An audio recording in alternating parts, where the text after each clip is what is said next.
অবশেষে চলে আসলাম এলেক সবুজ ভাইয়ের দোকানে। ওমা, চারিদিকে তাকিয়ে দেখি ভিড় আর ভিড়। অনেক কষ্টে ভিড়ের মাঝখান দিয়ে চলে আসলাম এলেক সবুজ ভাইয়ের ক্যাশের সামনে। এসেই দেখি বসে আছেন আমাদের এলেক সবুজ ভাই। উনি অনেক ব্যস্ত থাকার কারণে বেশি কথা বলতে পারিনি, শুধু হাতটাই মিলিয়ে চলে গেলাম আয়নার সামনে। নিজের চেহারাটা একটু দেখলাম এবং আশেপাশে কে কি করতেছে, কে কি কিনতেছে না কিনতেছে সেগুলো দেখার চেষ্টা করলাম। এখানে অনেক সুন্দর সুন্দর জুতো পাওয়া যায়, আপনারাও চাইলেও আসতে পারবেন। অনেক সুন্দর কোয়ালিটি ব্র্যান্ডের জুতা সব। হ্যাঁ, আমারও ভালো লাগছে জুতোগুলো, তাই দেখতেছি আশেপাশে কি কি জুতো আছে না আছে। অবশেষে সেই অবাদুল ভাইয়ের সাথে দেখা, ওনার সাথে দামাদামি করতেছি জুতা কিরকম প্রাইস। আমি ভাই বেশি দামি জুতো ব্যবহার করি না, কারণ আমি ভাই বড় লোক না, ছোট মানুষ, ছোটখাটো জব করি, তাই কম দামি জুতোগুলো খোঁজার চেষ্টা করলাম। ওবায়দুল ভাইরে বললাম আমার জন্য কম দামি জুতোগুলো নিয়ে আসেন, তো সেও আমাকে কম দামি জুতোগুলো দেখাইলো, কিন্তু প্রাইসটা কম ছাড়লো না। যাই হোক, ওবায়দুল ভাইয়ের সাথে একটু মজা করলাম, সেও আমার সাথে অনেক মজা করলো।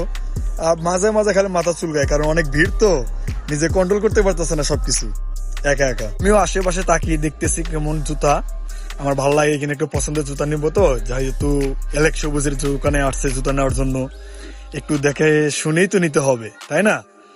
তো শেষ পর্যন্ত জুতা চয়েস হয়ে গেছে। আবারও চলে আসলাম এলেক সবুজ ভাইয়ের সামনে টাকা পেমেন্ট করার জন্য। তার সাথে একটু মজা করলাম, সবুজ ভাই আমার সাথে একটু মজা করলো। যাই হোক, আরেকটা কথা বলা হয় নাই কিন্তু, সেটা হলো কি এলেক সবুজ ভাই আর আমার নামও কিন্তু সবুজ, ঠিক আছে? আমার নাম কিন্তু আবার এলেক্স না, শুধু সবুজ। তো সবুজ ভাই অনেক ব্যস্ত আছে দেখে বোঝা যাচ্ছে, শুক্রবারের দিন তো। সবুজ ভাই একটা কথা বলছেন আমাকে, সেটা হলো কি যে শুক্রবারের দিন আমাদের যাইতে মানা করছেন, যারা দেখা করতে চান তাদের সাথে কথা বলতে চান, তবে শুক্রবার দিন যাবেন না, কারণ শুক্রবার দিন অনেক ভিড় থাকে। আপনারা অন্য অন্য দিন যাওয়ার চেষ্টা করবেন। আর একটা কথা, শনিবারের দিন কিন্তু বন্ধ থাকে, শনিবারের দিন কিন্তু যাবেন না। অনেকক্ষণ বক বক করলাম, কথা শেষ, আমার জুতা কেনা হয়ে গেছে গা।